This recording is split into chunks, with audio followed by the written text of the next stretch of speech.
Everyone, कैसे हो आप लोग। My name is Ananya Garg and I am second year MBBS student at Lady Hardinge Medical College. और इस कॉलेज में आने से पहले मैं भी एक नीट एस्पिरेंट थी और एक ड्रॉपर भी।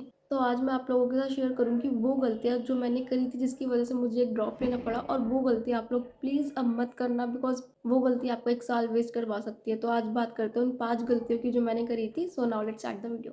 तो मेरी पहली गलती ये थी कि मैं फिजिक्स में बहुत ज़्यादा वीक थी and I am sure majority of the student इस वक्त यही गलती कर रहे होंगे। फिजिक्स में आप लोग बहुत स्ट्रगल कर रहे होंगे। तो जब मैं फिजिक्स में वीक थी तो मैंने ना एक स्ट्रैटेजी बनाई कि 540 मार्क्स की हमारी बायो और केमिस्ट्री आती है। तो इसमें कैसे भी करके मैं 520 तक मार्क्स ले आऊँ और 80 मार्क्स अगर मेरे को फिजिक्स से आ जाए तो मेरा ओवरऑल स्कोर बैलेंस हो जाएगा, 600 तक मेरे आ जाएंगे। बायो केमिस्ट्री का मिला के स्कोर मेरा 480 तक जा रहा था, तो मुझे ये था कि उसमें थोड़ी सी और मेहनत कर लेती हूँ, वो 520 तक कर लेती हूँ और फिर फिजिक्स मेरी 70-80 तक जा रही है तो मिला के मेरा हो जाएगा। बट ये पूरी स्ट्रैटेजी मेरी ख़राब हो गई क्योंकि उस साल 2022 में फिजिक्स बहुत ईजी आ गई। मतलब अगर किसी बच्चे को फिजिक्स आती है ना तो वो इजीली 150 मार्क्स स्कोर कर सकता है, और मैं उसमें नहीं कर पाई क्योंकि मैं तो पढ़ के ही बहुत थोड़ा सा गई थी। मैंने काफ़ी चैप्टर छोड़ भी दिए थे और जो करे थे मैंने वो भी मैंने न्यूमेरिकल बेस्ड क्वेश्चन ही करे थे जो पीआईक्यूज में मोस्टली आए हुए हैं, तो उस हिसाब से मैंने करा था। तो वो कुछ भी नहीं था पेपर में, सब कुछ एकदम अपोजिट जो मैं पढ़ के गई हूँ। तो मुझे बहुत ज़्यादा रिग्रेट हो रहा था कि यार फिजिक्स इतनी इजी आ गई है। मतलब जब मैंने घर आके देखा कि यार बहुत इजी इजी क्वेश्चन आए हैं बट मेरे को नहीं आते थे और मेरे वहाँ कुछ भी नंबर नहीं आ पाए, वहाँ मेरे 70-80 ही रहा। और बायो केमिस्ट्री जिसके ऊपर मैं अपना स्ट्रॉन्ग करके गई थी कि यार इसमें मुझे कम से कम 520 तो चाहिए ही चाहिए, वो टफ आ गई। वहाँ पे एक्सर्शन बेस्ड क्वेश्चन आ गए सारे, जो जिसकी मैंने प्रैक्टिस ही नहीं करी थी पहले, स्टेटमेंट बेस्ड एक्सर्शन बेस्ड, और वहाँ पे मेरे बहुत मार्क्स कट गए। सो ओवरऑल जहाँ से मुझे मार्क्स लेने थे वहाँ मेरे मार्क्स कट गए, और जहाँ से बच्चों ने मार्क्स लिए वहाँ मैं नहीं ले पाई क्योंकि वो मैं पढ़ के ही नहीं गई थी उस लेवल का। तो वो मेरा सब कुछ ख़राब हो गया और मेरे 575 आए और मेरा सिलेक्शन नहीं हो पाया। तो मेरी जो पूरी स्ट्रैटेजी थी वो सब ख़राब हो गई। तो मैं आपको इससे ये समझाना चाह रही हूँ कि फिजिक्स को निगलेक्ट मत करो बिल्कुल भी। फिजिक्स आपकी रैंक डिसाइड करती है, आपकी जितनी अच्छी फिजिक्स होगी उतनी अच्छी आपकी रैंक आएगी। बट कुछ केसेस में आपका सिलेक्शन भी डिसाइड करती है। अगर आपकी फिजिक्स अच्छी नहीं हुई तो कई बार आपका सिलेक्शन भी नहीं हो पाता। तो फिजिक्स को आपको एकदम निगलेक्ट करके छोड़ के नहीं जाना है सिर्फ बायो केमिस्ट्री के ऊपर। यू नेवर नो कि पेपर का क्या लेवल आ जाए, फिजिक्स कितनी ईजी हो जाए और बायो केमिस्ट्री कितनी ट्रिकी हो जाए। तो उसके लिए आपको एकदम निगलेक्ट नहीं करना, अपना एक डिसेंट स्कोर आपको बनाकर ही चलना है, चाहे पेपर किसी भी तरीके से आए। और अगर आपको ये लग रहा है कि उस साल पेपर इजी आ गया था फिजिक्स का, लेकिन अगर पेपर फिजिक्स का टफ आ गया तो कैसे करेंगे हम। तो आप टफ तो बोल देते हो पेपर को, लेकिन कभी एनालाइज किया है कि कितने क्वेश्चन एक्चुअल में टफ आते हैं। सपोज अगर 2021 के पेपर की बात करें, उसमें फिजिक्स को टफ बोला गया था, लेकिन अगर आप एनालाइज करोगे तो 30 to 35 क्वेश्चन ऐसे थे जो ईजी और मीडियम कैटेगरी के थे और वो ईजिली सॉल्व किए जा सकते थे। 10-15 क्वेश्चन होते हैं यार जो टफ आ जाते हैं मैक्सिमम, पर बाकी क्वेश्चन तो आपके हाथ में होते हैं जो डायरेक्ट आपके फॉर्मूला बेस्ड होंगे, थ्योरी हो जाएगी, थोड़े कंसेप्चुअल हो जाएंगे, जो आप कर सकते हो। अगर आपने चैप्टर पढ़ा है, आपको बेसिक नॉलेज भी है, तो भी कर सकते हो। तो उनको तो आप कैच करो, उन पे तो आप अपने मार्क्स लेकर आओ। अगर आप खुद को जीरो लेवल पे कंसिडर कर रहे हो फिजिक्स में और आपको नहीं समझ में आ रहा कि कैसे पढ़े, कैसे अब आगे के बच्चे दिनों में हमें फिजिक्स को करना है, तो उसके ऊपर मैंने ऑलरेडी वीडियो बना रखी है, आपको लिंक डिस्क्रिप्शन में मिल जाएगा, आप वहाँ से जाके देख सकते हो। और अगर आपका 50-60 स्कोर जा रहा है ना फिजिक्स में, तो अभी बचे हुए दिनों में आप इजीली 120 प्लस तक लेके जा सकते हो। बस आपको आपको ज़्यादा आपसे टफ नहीं होता ना, कोई बात नहीं, ईजी होता है, मीडियम होता है, जितना होता है उतना करो, लेकिन छोड़ो मत। इस टाइम पे आप 150 प्लस 180 टारगेट मत करो फिजिक्स में, लेकिन 120 प्लस आप ला सकते हो सिर्फ इजी और मीडियम क्वेश्चंस को करने से। आपसे फिजिक्स के टफ क्वेश्चंस नहीं होते, आपको नहीं समझ में आता, कोई दिक्कत की बात नहीं, उन्हें छोड़ दो। ठीक है, वो इसलिए होता है उनसे आपका 180 या 150 प्लस स्कोर जाता है। लेकिन अगर आप सिर्फ ईजी और मीडियम क्वेश्चंस करोगे ना तो भी 120 प्लस ला सकते हो। आपको जितना समझ में आता है उतना करो, लेकिन सिर्फ टफ क्वेश्चंस को देख करके यार ये तो नहीं होते, आप इजी भी नहीं कर रहे, तो फिर आपका स्कोर 120 जितना आ सकता है ना उसको आप अपना 50-60 तक ही छोड़ दो, वो गलती मत करो। एंड इन केस अगर आपको कुछ पर्टिकुलर चैप्टर भी टफ लगता है, जैसे मैं अगर अपना बताऊँ तो मेरे को अभी सेकेंड अटेम्प्ट के टाइम पे भी मेरे को रे ऑप्टिक्स बहुत टफ लगता था, बहुत ज़्यादा। मतलब मैंने उसकी बहुत सारी वीडियोस देखी, मैंने वन शॉट्स देखी, मैंने डिटेल लेक्चर्स भी देखे, पर मुझे समझ में ही नहीं आता था। मतलब ऐसा होता था कि अगर simple direct formula based question है, इसमें सब कुछ गिवन है और एक वैल्यू निकालनी है एक फार्मूला पुट करके, तो उतना मैं कर लेती थी। लेकिन अगर हल्का सा भी उस क्वेश्चन को ट्रिकी कर दिया या कुछ दो फार्मूला भी अगर लग रहे ना उस क्वेश्चन में, तो मेरे को नहीं समझ में आता था, मेरे को ऐसा लगता था कि भाई मेरे से नहीं होगा। तो री ऑप्टिक्स मुझे बहुत टफ लगता था और मुझसे उसके क्वेश्चन नहीं होते थे बिल्कुल भी सॉल्व। तो मैंने क्या किया, मैंने पूरा चैप्टर छोड़ने की बजाय मैंने उसके फॉर्मूलाज याद कर लिए और डायरेक्ट फार्मूला बेस्ड क्वेश्चन की प्रैक्टिस कर ली। जितना मुझसे हो पा रहा था मैंने उतना किया और बाकी मुझसे जितना नहीं हुआ मैंने छोड़ दिया। अब उस साल लकीली क्या हुआ कि 2023 के पेपर में रे ऑप्टिक्स के मोस्टली इजी क्वेश्चन आ गए फार्मूला बेस्ड, और मैंने 3 क्वेश्चन अटैम्प्ट करे और मेरे तीनों सही हो गए। तो मुझे इतनी खुशी हुई थी कि यार मेरे सारे क्वेश्चन सही हो गए, और जो मैंने करा, मैंने पूरा चैप्टर छोड़ने की बजाय मुझे जितना हो रहा था मैंने उतना किया, उससे मेरे 3 क्वेश्चन सही हो गए। अगर मैं पूरा चैप्टर छोड़ देती इस डर से कि यार मुझसे तो रियोप्टिक्स हो ही नहीं रहा, तो आज मेरे 3 क्वेश्चन में 0 होते जो मेरे को +12 मिले हैं। तो 12 नंबर मिल गए, और अगर मैं छोड़ जाती तो एक तो 12 नंबर भी नहीं मिलते, प्लस बाद में मुझे इतना रिग्रेट होता ना कि यार मेरे को जितना आता था या जितना मुझे समझ में आ रहा था मैं उतना तो कर लेती, क्या पता है क्वेश्चन सही हो जाते, वो रिग्रेट भी नहीं हुआ फिर। मतलब मेरे को जितना हो रहा था मैंने अपना बेस्ट दिया। तो मैं आपको भी ये बोलूँगी, अगर इस टाइम पे आपको कोई चैप्टर टफ लग रहा है, आपसे नहीं हो रहा, तो ठीक है, उसके ज़्यादा टफ क्वेश्चन आप मत करो, डिफिकल्ट लेवल पे मत जाओ। आप उसके ईजी से स्टार्ट करो, ईजी करो, फिर मीडियम करो, जितना हो पा रहे हो उस लेवल तक करो। वॉट इफ़ अगर आपके फेवर में पेपर आया, आपसे उसी से चैप्टर के ईजी क्वेश्चन आ गए, तो मतलब पूरे अगर पेपर की बात करें तो कुछ चैप्टर से टफ क्वेश्चन होंगे, कुछ चैप्टर से ईजी क्वेश्चन होंगे।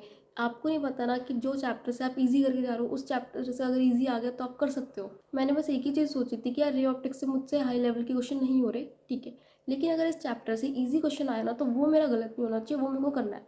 और ईजी जितने आए उतने मैंने करे।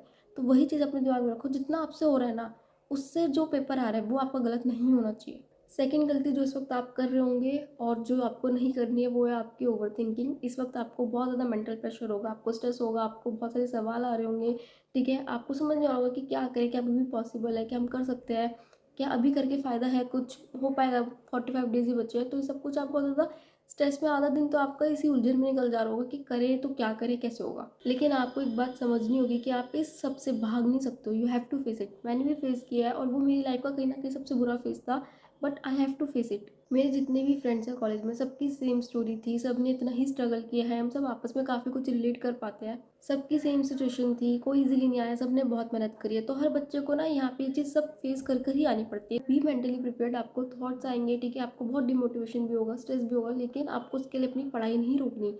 आपकी पढ़ाई चलती रहेगी, आपको जो आपके दिमाग में चल रहा है आपको सबसे फाइट करना पड़ेगा। आप पूरा टाइम ऐसे थॉट्स में वेस्ट करके नहीं निकाल सकते हो। अगर आप सारे दिन ऐसे स्ट्रेस में बैठे रहोगे, आप ओवरथिंक करते रहोगे, आपके दिमाग में आगे क्या होगा, कैसे होगा, होगा या नहीं होगा, ये सारे थॉट्स आते रहेंगे, तो आप पढ़ाई कब करोगे? आपका टाइम वेस्ट होगा, सब आपको और पीछे ही खींच रहे हैं। तो इनसे फाइट करो, इन सबको इग्नोर करो, अपनी मेहनत करो, अपनी पढ़ाई करो, और इस सब पे इतना ध्यान नहीं देना बिल्कुल भी। Just ignore it all. इस टाइम पे आपका एक एक दिन इंपॉर्टेंट है। जब मैं पढ़ती थी ना तो उसका मतलब ये नहीं कि मेरे साथ नहीं होता था, सेम सब कुछ होता था सेम, ठीक है, ये सारे थॉट्स भी आते थे, ओवर थिंकिंग भी होती थी, लेकिन मैं इन सब थॉट्स के साथ साथ अपनी पढ़ाई कभी नहीं रोकी, ठीक है, वो चलती रहती थी। कुछ टाइम बाद फिर अपने आप चले जाते थे, फिर पढ़ाई में ध्यान लग जाता था। तो ये आपको रोकेंगे पढ़ने से, बट आपको पढ़ाई रोकनी नहीं है। अगर आपने रोक दी तो फिर वो जीत गए, आपको नहीं जीतने नहीं देना। You have to fight for your seat and I know you will. Next गलती जो मैंने करी थी और वो आपको नहीं करनी, वो है मॉक टेस्ट ना देना, ठीक है। जब मैं मॉक टेस्ट दे रही थी तो मेरा 550 के अराउंड स्कोर आता था, जिसे देख के मैं बहुत ज़्यादा डीमोटिवेट हो जाती थी, क्योंकि मुझे पता था कि इतने मार्क्स पे तो मुझे सीट नहीं मिलने वाली है और इससे कुछ नहीं होगा। तो मुझे बहुत ज़्यादा डीमोटिवेशन होती थी, और ये सोच के मैंने मॉक टेस्ट देना बंद कर दिया, जो कि मेरी बहुत बड़ी गलती थी, और ये गलती आप मत करना। देखो, नीचे 3-4 दिन पहले आप छोड़ रहे हो मॉक टेस्ट देना क्योंकि आपको रिवीजन करनी है पूरे सिलेबस की, तो वो तो ठीक है, लेकिन अभी इस टाइम पे तो आपको बहुत सारे मॉक टेस्ट देने हैं। अगर आप अभी नहीं दोगे तो ये आपकी बहुत बड़ी गलती है। अगर आप मॉक टेस्ट नहीं दोगे तो आपको पता नहीं चलेगा कि आपको क्या नहीं आता और आपको क्या पढ़ना है। तो मेरी यही गलती थी कि जब मेरा 550 के अराउंड स्कोर आता था तो मैं सोचती थी कि बायो केमिस्ट्री में मार्क्स कटे होंगे, अपना उसे रिवाइज करके पढ़ के मैं कर लूँगी, जो कि बहुत गलत हो गया। अगर मैं उसे देती रहती तो मुझे पता लगता कि यार अच्छा ये मेरा गलत हो रहा है, वो गलत हो रहा है, इस पे पढ़ना है, उस पे पढ़ना है, वो चीज़ें मेरे को नहीं पता लगी। मुझे ऐसा लगता था कि मैं मॉक टेस्ट दूँगी, 3 घंटे देने में लगाऊँगी, उसके बाद फिर उस कोर्स से मैं डिमोटिवेट हो जाऊँगी। तो उससे बेटर है कि अपना अपना जो भी अपना रिवाइज़ करो, अपना पढ़ो। पर उसी वजह से मेरा फिर स्कोर उतना ही रहा, 575 उसी के अराउंड इतना आ रहा था मॉक टेस्ट में। अगर मैं देती रहती तो शायद ये स्कोर जो है बढ़ जाता। और इससे भी बड़ी गलती जो मैंने करी, मैंने जितने भी मॉक टेस्ट दिए थे, 4-5 दिए थे मैंने फर्स्ट अटेम्प्ट के टाइम पे, तो मैंने उन्हें एनालाइज़ नहीं किया, जो कि मेरी और भी बड़ी गलती थी। एक तो मैंने मॉक टेस्ट बहुत कम दिए थे, और जो दिए उन्हें एनालाइज़ भी नहीं किया।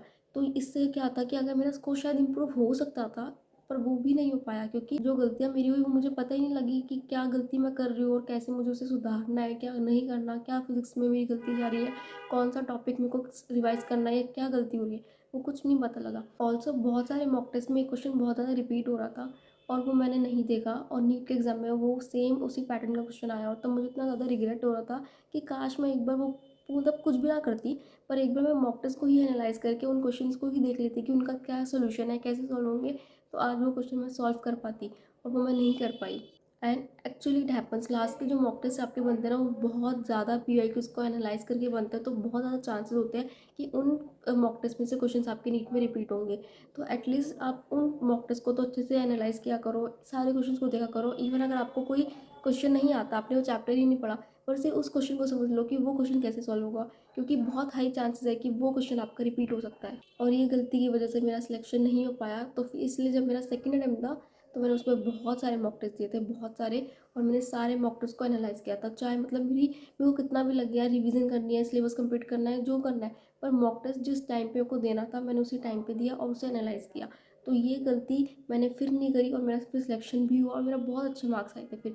तो इसलिए आप लोग भी ये गलती मत करना, भी जितना हो सकता है मॉक टेस्ट दो। नीट से 3-4 दिन पहले छोड़ देना, लेकिन वहाँ तक तब तक मॉक टेस्ट दो और उनको एनालाइज करो। अगर आप एनालाइज नहीं कर रहे तो जो आप मॉक टेस्ट दे रहे हो वो भी वेस्ट है, तो फिर कोई फ़ायदा नहीं है देने का। तो प्लीज़ जितने मॉक टेस्ट दोगे उन सबको आपको टाइमली उसके बाद रिवाइज करना है और उन गलतियों को दोबारा नहीं करना, तभी आपका स्कोर इम्प्रूव हो पाएगा। नेक्स्ट गलती जो मैंने करी थी वो है स्लीप।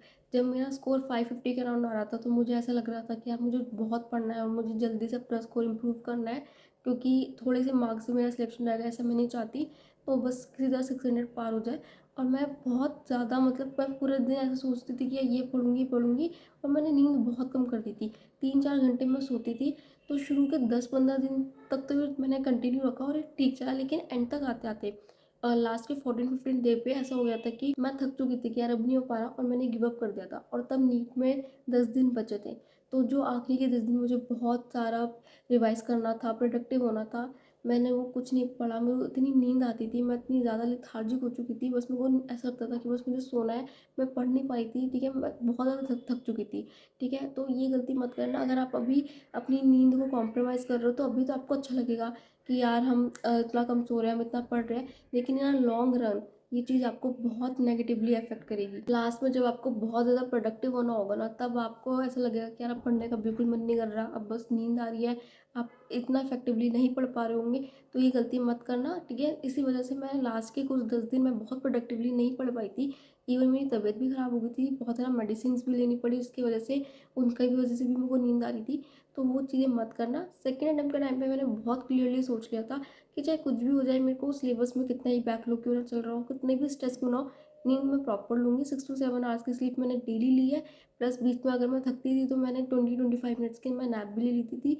तो उस सब में मतलब मैं बीच बीच में ना रेस्ट लेती रहती थी कि कुछ भी हो जाए मेरे को थकना नहीं है, ताकि मेरे को आगे का सोचना है। अभी मैं ज़्यादा पढ़ लूँगी लेकिन बाद में फिर मैं थक जाऊँगी, ये चीज़ नहीं करनी। आज आप बहुत ज़्यादा पढ़ रहे हो, ठीक है, 2-4 दिन, और उसके बाद आप कुछ भी नहीं पढ़ रहे, इससे बेटर है आप सारे दिन कंसिस्टेंटली सेम उतने ही नंबर ऑफ आवर्स पढ़ो, वो ज़्यादा आपको इफेक्ट करेंगे। तो पूरी प्रिपरेशन में मैंने अपना सेम नंबर ऑफ आवर्स पढ़ाई करी है। ऐसा थोड़ा बहुत ऊपर नीचे हुआ होगा 1-2 घंटे का, लेकिन बहुत ज़्यादा फर्क नहीं आएगी। किसी दिन 10 घंटे, किसी दिन 3-4 घंटे, ऐसा नहीं हुआ था, ठीक है, वो एक कांस्टेंट ही रहा था। तो वो चीज़ आपको मेंटेन करके चलनी है। अब आखिरी का 1 महीना जो बचा, 1-1.5 महीना, इसमें तो एटलीस्ट आपको करना ही होगा। सो प्रॉपर स्लीप लो, ठीक है, स्लीप को निगलेक्ट मत करना। इस टाइम पे अपना 6 आवर्स मिनिमम लेनी है, इससे कम लोगे तो फिर आप नहीं काम कर पाओगे, आपके ब्रेन को भी थक जाता है, उसे भी टाइम चाहिए, ठीक है। सो दो उसे। लास्टली जो गलती आपको नहीं करनी है वो है रिवीजन, ठीक है। अभी आप अपना सिलेबस कंप्लीट करने में लगे होंगे कि आप आपके बैकलॉग से सिलेबस जल्दी जल्दी खींच रहे हो, करो, ठीक है, बट थोड़ा बहुत टाइम आपको रिवीजन को भी देना है। प्रॉपर निगलेक्ट मत करना, अदरवाइज जो पढ़ रहे हो भूलते जाओगे तो वो और बड़ी प्रॉब्लम बन जाएगी। तो वो मत करो, थोड़ा थोड़ा रिवाइज करते रहो। Through short notes, mind maps वगैरह से कर सकते हो। अब अगर आपके पास कुछ भी नहीं है तो आप लोग मेरा टेलीग्राम चैनल ज्वाइन कर लो, लिंक आपको डिस्क्रिप्शन में मिल जाएगा। वहाँ पे आपको शॉर्ट नोट्स मिल जाएंगे, माइंड मैप्स मिल जाएंगे, फ्लैश कार्ड्स मिल जाएंगे रिवीजन के लिए, और भी आपको बहुत सारा मटेरियल मिल जाएगा, फॉर्मूला शीट्स वगैरह। एंड आपको मॉक टेस्ट भी मिलेंगे बहुत सारे, जिससे आप क्वेश्चन प्रैक्टिस भी कर सकते हो, मॉक टेस्ट भी दे सकते हो। तो बहुत सारी बुक्स की पीडीएफ भी है, नोट्स भी है, तो सब मिलेगा, तो उधर आप ज्वाइन कर लो। तो इन सब चीज़ों के थ्रू आपको प्रॉपर रिवीजन करते रहना है। और एक और गलती जो बहुत सारे बच्चे कर देते हैं, आप लोग ऐसे टाइम डेडलाइन मत सेट करना कि मुझे इस दिन तक सिलेबस कंप्लीट करना है, इसके बाद से सिर्फ रिवीजन, मतलब लाइक आखिरी के 10-15 दिन सिर्फ रिवीजन। ऐसे मत करना, ठीक है। अगर आपका सिलेबस हो गया तब तो आप प्रॉपर रिवीजन ही करो, लेकिन अगर आपका सिलेबस रहता है तो आप रिवीजन तो कर रहे हो आखिरी के 15 दिन, ठीक है, आप रिवीजन ज़्यादा करो, पर थोड़ा थोड़ा टाइम निकाल के सिलेबस भी कंप्लीट करना। ऐसा मत सोचना कि अब तो बस 10-15 दिन ही बचा, अब तो बस रिवीजन करनी है। नहीं, जितना ज़्यादा सिलेबस कर लोगे उतना ज़्यादा फायदा होगा ना आपको, उतने ज़्यादा क्वेश्चन अटेम्प्ट कर पाओगे। तो रिवीजन करो, पर थोड़ा थोड़ा टाइम अगर आप सिलेबस भी कंप्लीट कर लोगे तो कोई गलत बात नहीं है उसमें। मतलब मैं तो ऐसा बिलीव ही नहीं करती कि आखिरी का मतलब इतना कर लिया बस रिवीजन। मैंने तो आखिरी दिन तक पढ़ाई करी है, और इवन मैंने कुछ चीज़ें मार्क करके रखी हुई थी कि ये जो चीज़ें मैं बस नीट के एग्ज़ाम में जाने से पहले देख लूँगी। कुछ कुछ चीज़ें, टेबल्स वगैरह जो मुझे याद नहीं हो रही थी, कलर्स वगैरह कि इस कंपाउंड का ये कलर होता है वगैरह, कुछ चीज़ें थी केमिस्ट्री की। तो चीज़ें मैंने जस्ट जाने से पहले एक बार नज़र मारी थी कि अब देख लेती हूँ, और वो पेपर में क्वेश्चन आया, मेरा ठीक भी हो गया था फिर। तो ऐसे मतलब एक एक आखिरी मिनट तक मैं पढ़ के गई थी चीज़ें, जो मैंने शायद पूरी प्रिपरेशन में नहीं पढ़ी, बस आखिरी के 1 मिनट में देखी थी। तो अगर आपके आखिरी के 1 मिनट में कुछ पढ़ने से आपका एक क्वेश्चन ठीक हो रहा है तो फिर क्या फ़र्क पड़ता है? अल्टीमेटली तो आपके मार्क्स ज़्यादा ही आ रहे हैं ना। तो अपने अपने मतलब ये मत सोचना कि अब बस इतना हो गया, अब मुझे रिवीजन करनी है, या इतना हो गया मुझे नहीं पढ़ना। लास्ट टाइम तक, लास्ट मिनट तक एफर्ट्स मारो, पढ़ाई करो, कोई दिक्कत की बात नहीं है इसमें। So that's all for the video. I hope आपको वीडियो पसंद आई हो। अगर पसंद आई तो प्लीज़ लाइक करना, चैनल को सब्सक्राइब करना, शेयर करना अपने दोस्तों के साथ जितना कर सकते हो, और उन्हें बताओ कि ये गलती आखिरी में नहीं करनी है। कमेंट में ज़रूर बता के जाना कि कौन कौन सी गलतियाँ इनमें से आप कर रहे हो और अब आप नहीं करोगे। एंड आपको ये वीडियो कैसी लगी हो, और नेक्स्ट वीडियो किस टॉपिक पर चाहिए, ये भी ज़रूर बता के जाना। So thank you so much guys for watching my video. All the best guys for your NEET preparation.